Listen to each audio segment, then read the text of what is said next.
Hello viewers, আসসালামু আলাইকুম। আজকে আপনাদেরকে দেখাবো কিভাবে কম্পিউটারকে অথবা ল্যাপটপকে ফাস্ট করা যায়। আমরা কম্পিউটার অথবা পিসি যখন ব্যবহার করি মাঝে মাঝে এটি স্লো হয়ে যায়। তো কিভাবে আমরা এটাকে ফাস্ট করতে পারি আজকে সে বিষয়ে আপনাদেরকে দেখাবো।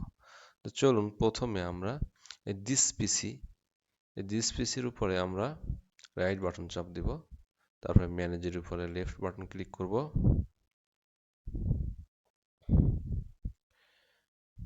দেখুন আমারটা এরকম এসেছে। তারপরে আমরা এই যে এখানে ইভেন্ট ভিউয়ার, এই ইভেন্ট ভিউয়ারে আমরা চাপ দেব। ইভেন্ট ভিউয়ারে চাপ দিলে পরে এরকম আসবে।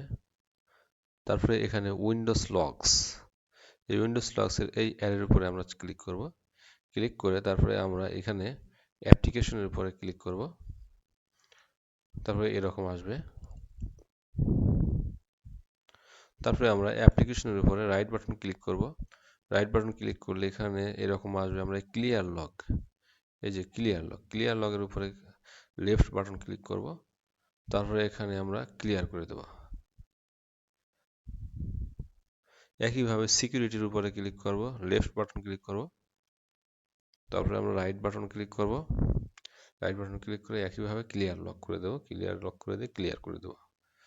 আবার একইভাবে সেটার উপরে লেফট বাটন ক্লিক করেছি। তারপরে রাইট বাটন ক্লিক করব, ক্লিয়ার লগ, ক্লিয়ার। দেন সিস্টেম, একই পদ্ধতিতে right button click, clear log, clear. কারণ ল্যাপটপ অথবা কম্পিউটার যদি স্লো হয়ে থাকে তাহলে আমরা এই কাজ করে আমাদের ল্যাপটপ অথবা পিসিকে, যে কোনো পিসিকে আমরা এটা ফাস্ট করতে পারি।